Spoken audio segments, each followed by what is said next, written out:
안 나시죠? 예, 마스크 때문입니다. 예, 코로나 덕분에 마스크를 끼고 있어서 못난 얼굴이 안 드러나서 좋아요. 가능하면 머리까지 덮는 마스크가 있으면 더 좋을 텐데요. 그 옆머리도 안 보이고요. 네, 저는 김철재 아우로 신부입니다. 제 이름을 한번 들으면 잊지 않을 겁니다. 워낙 독특한 이름이었죠.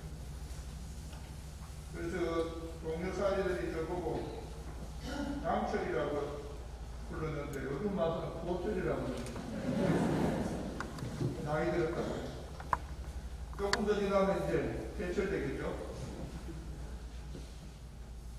예, 본당신부님 훌륭하신 분이 늘 좋은 말씀을 하시는데 제가 이 자리에 와서 말씀드린다니 좀 부재밌기도 합니다. 오늘 우리가 함께 생각해 보아야 할 주제는 성탄이 만나는 구세주입니다. 성탄은 다른 말로 영어로 크리스마스라고 그러죠. 크리스마스의 본 뜻을 아시나요? 신자분들 아십니까? 세상 모든 사람들이 성탄 때만 되면은 다들 즐거워합니다. 교회 다니는 사람도 성탄 되면 즐거워하죠. 성탄의 본 의미가 무엇일까요? 어떤 시골 영감님이 산골에 살다가 아들 만나러 서울에 갔습니다. 마침 그날이 12월 24일입니다. 그런데 역에서 내려보니까 막 신나는 노래가 들려옵니다. 징글징글 뱅글뱅글하고 노래가 들려오고 많은 사람들 공격하고 선물을 들고 다니고 또 시내에 가보니까 전부 다 벙커니 작더니 기분 좋게 먹고 갔습니다. 오늘은 설날도 아니고 추석도 아닌데 사람들이 왜 이렇게 흥겹게 노는가 싶어서 지나가는 청년에게 물어봤습니다. 여보게 오늘 무슨 날이고? 할아버지 오늘 무슨 날인지 몰라요? 한단한 청년이 반문을 합니다. 모르니까 물어보지. 할아버지 오늘이 크리스마스 아닙니까? 그래, 그래서 마신 날이요? 그럼 나도 마셔야지. 세상 사람들은 성탄의 의미가 뭔지도 모르고 그냥 즐거워합니다.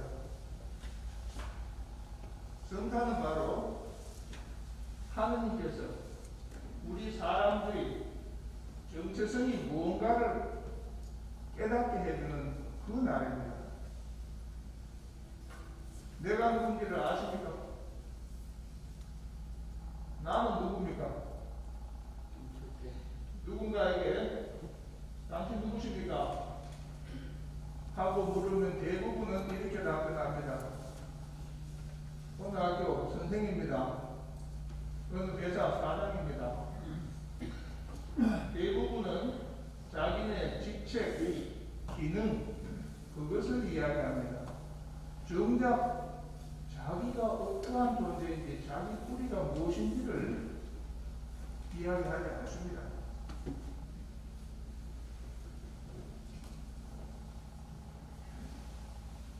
새끼 고양이가 어미 고양이한테 물어봤어요. 아빠 고양이는 아빠 나 고양이 맞아? 그럼 좀 있다가 쫓아왔어요. 또 아빠 나 진짜 고양이 맞아? 그럼 사람들은 내 고양이지? 좀 있다가 또 왔어요. 아빠 나 진짜 고양이 맞아?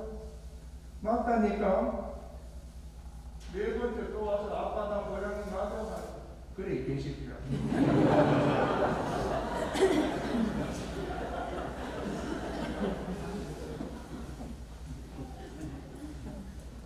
많은 경우에 사람들은 자기가 무엇인지를 잘 모릅니다. 누구인가 내가. 여기 안에 계신 여러분들은 어떤 신분을 가진 사람들입니까? 네, 정답을 이야기하셨습니다. 우리는 미운 오리 새끼라는 동화를 가끔씩 듣습니다.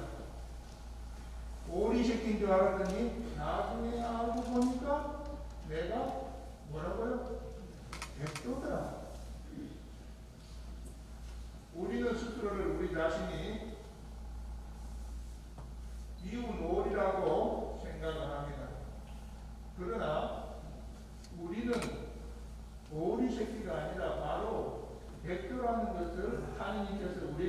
찾으러 오시는 겁니다. 하느님께서 세상을 창조하실 때에 고민을 하셨죠. 다른 모든 피조물들을 만드실 때는 생겨라 생겨라 하니 그대로 되었다. 그러나 사람을 만드실 때는 어떻게 하셨습니까? 하느님이 고민을 하십니다. 사람을 어떻게 만들면 좋겠노? 생각하시다가 뭐라고 결론을 내셨죠? 내 모습을 닮은 존재를 만들어야 되겠구나. 우리는 하느님의 존재를 본받아서 만들어진 사람입니다. 정파는 바로 하느님께서 길 잃은 자녀를 찾으러 오시는 날입니다. 하느님께서는 집 나간 자식을 찾으러 오시는 날이에요. 우리는 시정잡배도 아니고 거지도 아닙니다. 양아치도 아니고 노예도 아닙니다. 우리는 바로 하느님의 자녀입니다. 우리는 우리 스스로가 하느님의 자녀임을 자주 망각합니다. 이 골목 강자가 아니면 시정잡배라고 착각을 할 때가 많습니다. 우리는 바로 하느님의 자녀임을 깨닫게 해주기 위해서, 그리고 길 잃어서 시중을 헤매고 다니는 우리를 하느님 집으로 데려가시기 위해서 오시는 날, 바로 그것이 바로 성탄입니다. 우리는 주님의 기도 바칠 때 하느님을 어떻게 부릅니까? 하늘에 계신 우리 아버지라고 부릅니다.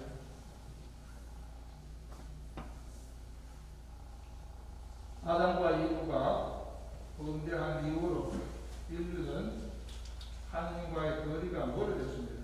낙원에서 쫓겨났습니다.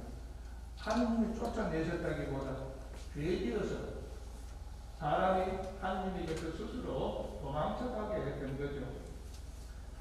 하느님은 인류를 벌하지 않으십니다. 어떻습니까? 어릴 때 부모님한테 뭐 잘못했어요. 잘못했으면 부모님 아직도 내가 잘못한 걸 잘 모릅니다. 그렇지만 내가 부모님 앞에 가고 싶나요? 내 잘못이 크면은 가능하면 부모님 안 계신 대로 피해가고자 합니다. 아담과 이브가 죄를 지었습니다. 하느님이 내주셨다기보다 인간 스스로가 하느님을 피해서 도망갑니다. 아담과 이브가 사과 열매를 따먹고 어떻게 됐습니까? 부끄러워서 숨었죠. 풀숲에. 그전에는 하느님이 오시면 얼른 쫓아나갔습니다만 죄를 짓고 나니까 스스로 부끄럽고 두려워서 하느님을 피해서 숨어 다녔습니다. 하느님의 자녀인 신분을 서서히 만족해 가기 시작한 것입니다. 이렇게 빗나간 자녀, 길 잃은 자녀를 찾으러 오시는 날 바로 성탄입니다. 당생 하느님께서 이 세상에 오신다. 그것은 바로 하느님께서 눈높이 사랑을 하시고 눈높이 구원을 하러 오시는 겁니다. 우리가 자녀교육할 때 눈높이 교육이라는 교육을 자주 하죠. 야 이놈아, 그것도 이해 못하냐? 어른들의 생각입니다. 저 아이가 이것을 이해하지 못하는 이유가 무엇일까? 그 아이 눈으로 내려가 보아야 해요. 아, 위에서 볼 때는 당연하다고 생각했지만 밑에서 보니까 당연하게 느껴지지 않더라. 그래서 내려가서 설명하고 내려가서 교육을 하는 것, 그것이 눈높이 교육이죠. 야 이놈아, 이것도 몰라 하고 땡겨 올리는 것이 아니라 내려가서 또 올려주는 교육, 그것이 바로 눈높이 교육입니다. 당신이라는 것은 바로 하느님께서 눈높이 교육, 눈높이 사랑, 눈높이 구원을 하러 오시는 겁니다. 하느님께서 저 높은 곳에서 너희들 이리 올라오거라. 너희들 잘하면 하늘나라 줄 것이야. 이렇게 말씀하지 않으십니다. 하느님께서 스스로 낮추어 오십니다. 저 사람들이 왜 잘 못하는가? 왜 인간들은 죄를 취하지 못하고 덕을 쌓지 못하는가? 당신 스스로 내려와 보십니다.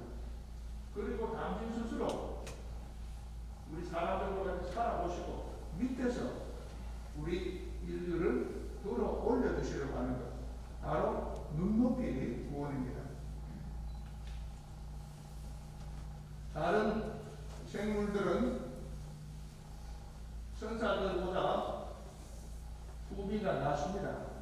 그러나 우리 인류는 하느님께서 더 내려가셔가지고 사람을 들어 올리십니다. 바로 천사들보다 높은 후비를 주셨습니다. 아이고, 우리 주님이 이상한 말씀 하시네요. 천사들보다 높다니요. 천사들은 하느님의 몸을 영할 수 있습니다. 성체를 아직 영하지 못합니다. 우리 사람들은 성체를 모시게 됩니다. 그리스도의 몸을 받아 모시게 됩니다. 그래서 천사들보다 높은 품위를 가졌다고 이야기를 합니다. 다른 정도의 신들은 그렇지 않습니다. 구원하다고 그러면 너희들 똑바로 해. 잘한다면 구원시켜 줄 거야. 그렇게 이야기합니다. 불교는 어떻게 이야기합니까? 네가 알아서 잘해. 각자 깨달아봐.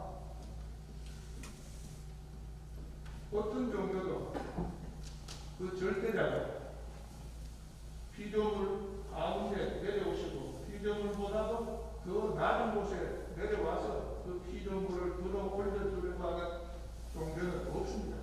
오직 우리 그리스도교만이 그러한 하나님을 믿고 있는 겁니다.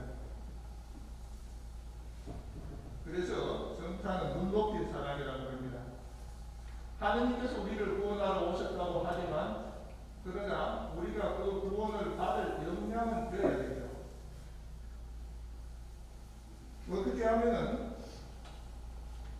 우리가 하느님 자녀로서의 품위를 회복할 수 있겠습니까? 하느님 자녀로서의 정체성을 회복할 수 있는 길은 무엇일까요?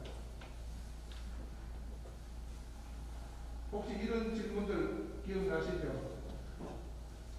깨진 항아리에 물을 가득 채울 수 있는 방법 아시죠? 깨진 항아리에 물 부으면 찹니까? 안 찹니까? 채울 수 있는 방법이 있을까요? 없을까요? 예. 깨어진 항아리에 아무리 채우려고 해도 차지 않습니다. 그러나 잘난 노력을 포기하고 이 항아리를 물속에다 던져놓으면 어떻게 됩니까? 그득이 찹니다. 자신의 노력을 비우고 자기 스스로를 물속으로 낮춰 내려가는 것, 그것이 깨진 항아리에 물을 가득 채우는 오직 한 가지 방법입니다. 우리 사람들의 본성은 아담과 이브의 범죄로 인해서 이미 깨어졌습니다. 우리 인간성은 파괴되었기 때문에 우리 인간이 아무리 노력한다고 한들 하느님 마음에 들 수 있는 그 그릇이 되지 못합니다. 내 노력, 내 재능, 내 잘난 것 가지고 아무리 나를 채우려고 해도 채워지지 않습니다. 겸손, 바로 이것만이 하느님을 우리 안에 채울 수 있는 방법입니다. 겸손함이 바로 우리가 하느님의 자녀가 되는 길입니다. 베드로 요한이 말씀합니다. 광야에서 너희는 주님의 길을 마련하여라. 그분의 길을 곱게 하여라. 골짜기는 모두 메워지고 산과 언덕은 모두 낮아져라. 산과 언덕이라는 자만과 교만과 가지고 언덕은 떨어져야 된다.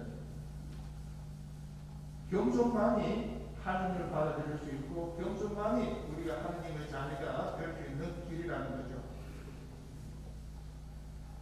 우리는 자기 똑똑한 것에서 벗어나지 않으려고 합니다. 알량한 자존심 때문에 내 부족함을 인정하지 않으려고 합니다. 어떤 신랑이 전화를 했습니다. 섹시한테. 자기 어디야? 어디긴 전화 잡히지. 빨리 전화 끊어. 지금 어디야? 자기 운전하고 있어. 그래 운전하고 있으니까 빨리 끊으란 말이야. 있잖아. 방금 테레비를 보니까 고속도로에서 어떤 차 한 대가 역주행을 하고 있어. 그런 차 안 만나도 조심해. 괜찮아. 한 대는 괜찮아. 수백 대, 수천 대가 더 역주행을 하고 있어. 그래. 자기가 역주행하는 줄 모르고 세상 모든 차들이 역주행한다고 생각합니다. 항상 내 판단이 옳다고 생각하고 내 생각이 다르다고 생각합니다. 우리는 늘 이러한 자만과 교만에 가득 차 있습니다. 이런 자만과 교만을 내려놓아야 하나님께 가까이 갈 수 있다는 겁니다. 겸손하게 자신을 비워야 하나님으로 나를 채울 수 있다는 겁니다. 하나님은 낮게 우리를 만나러 오십니다. 그런데 우리는 어떻게 삽니까? 좀 더 잘난 사람 되고자, 좀 더 인정받는 사람 되고자, 자꾸만 발돋움하고 위로 올라가고자 합니다. 하나님 만날 수 있습니까? 낮은 곳으로 내려가려고 하시는 하나님과 위로만 올라가려고 하는 우리 인간, 그래서 하나님을 만나지 못하는 겁니다. 하나님을 만나고 하나님 자녀로서의 정체성을 찾고자 한다면 하나님이 내려가신 저 낮은 곳으로 우리도 내려가야 하는 겁니다.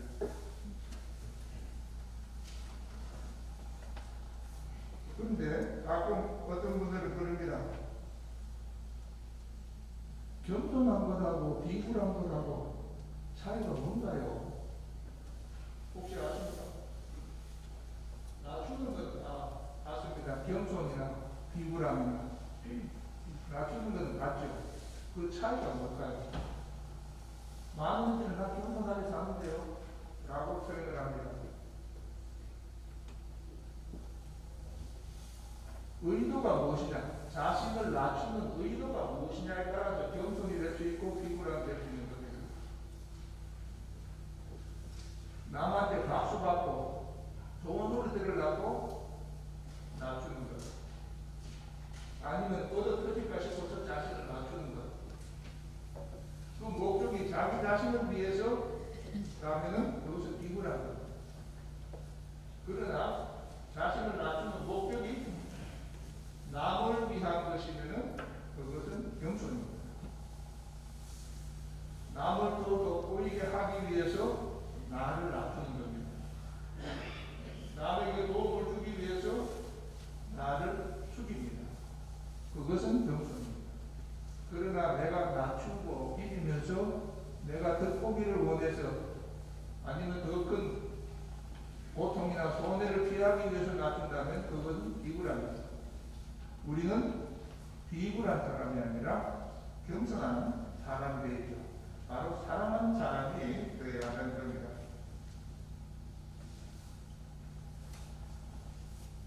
하느님의 자녀로서 정체성을 얻기 위한 첫 번째 길이 겸손이고 두 번째 길이 사랑입니다.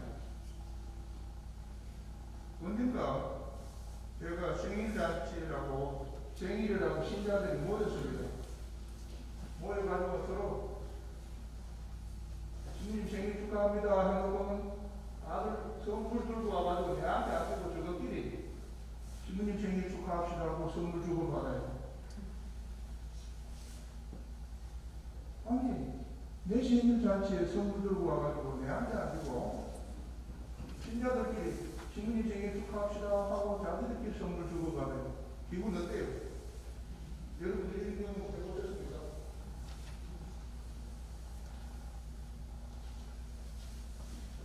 성탄은 누구 생일입니까? 성탄은 예수님 생일이잖아요. 예수님 생일이라 가지고 메리 크리스마스 여러분은 예수님한테 안 주고 주거끼리 선물 주고 받아요. 예수님 기분이 어떨까요? 아주 웃긴데. 성탄은 예수님의 생일이니까 메리 크리스마스, 예수님 생일 축하합니다 했으면 우리끼리 선물 주고 받을 것이 아니라 바로 예수님께 선물을 드려야 마땅하겠죠. 예수님께 드릴 선물 무엇이 적당할까요?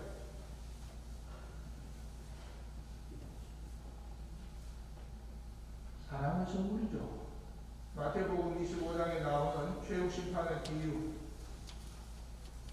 너희 가운데 가장 보잘것없는 사람 하나에게 해준 것이 바로 나에게 해준 것이다. 예수님께 초콜릿 드리고 이쁜 마구라 드리고 이런 선물이 의미가 없는 겁니다. 그분이 원하시는 선물은 바로 이웃에게 베푸는 사람, 가장 보잘것없는 이들에게 베푸는 사람, 바로 그것이 예수님께 드릴 수 있는, 그분이 기쁘게 받아들일 수 있는 선물이 될 것입니다.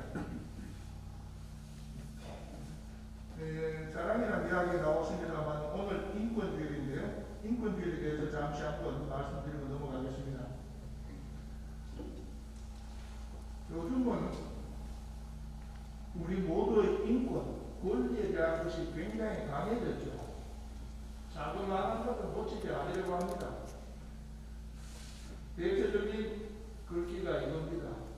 어디 개발지구나 새로운 택지나 이런 데 지나가다 보면은 이름이랑 병을 짓는 걸 결사 반대한다. 결사 반대가 너무 많습니다. 몇푼 더 받아가고 결사 죽기 살기로 반대한다 이럽니다. 그 말은 내 권리는 조금도 놓치지 않겠다 하는 겁니다. 그래서 우리 개인의 권리는 스스로 놓치지 않고 찾으려고 다들 방법을 쓰면서 삽니다. 문제는 다른 곳에 있습니다. 얼마 전에 낙태법이 다 통과됐죠. 그러면서 정부에서 뭐라고 했습니까? 그 낙태법을 통과시키면서 여성의 자기 선택권, 참 이쁜 표현이죠. 그런데요, 여성의 선택권이 있으면은 태아의 선택권 어디 갔습니까? 부모가 서로 치고 뽑고 싸우다가 이혼합니다. 부모의 선택권을 이야기하면서 이혼합니다. 자녀들의 선택권 어디 갔어요? 현대 사회는 자기 권리만 중요했습니다. 남의 권리를 인정하지 않으려고 합니다. 교회가 인권주의, 이 대림 시기의 인권주의를 이야기하는 것은 바로 자기 권리가 중요한 것이 아니라 남의 권리를 인정하고 보장해줘야 된다. 바로 그겁니다. 중학생이 초등학생 때리면 나쁘죠. 어른이 아이를 때리면 더 나쁘죠. 레슬링 선수가 아이를 때리면 어떻습니까? 잔인하죠. 부모가 아무런 방어 능력이 없는 태아를 죽이면은 제일 잔인하죠.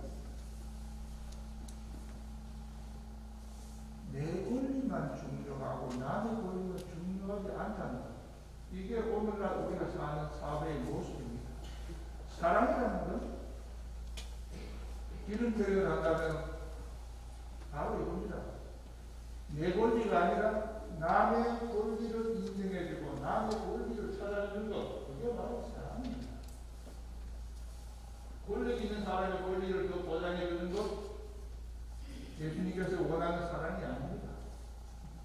권력에서 소외되고 권력이 박탈된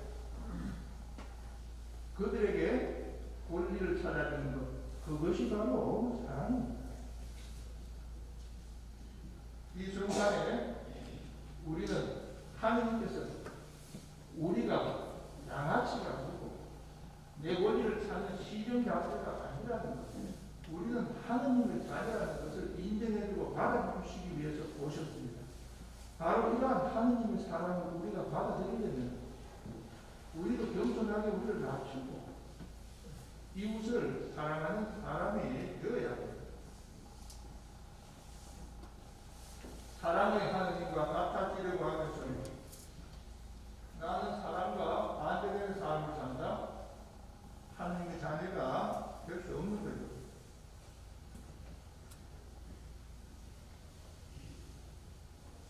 여기에서 한 가지 또 문제를 내보겠습니다.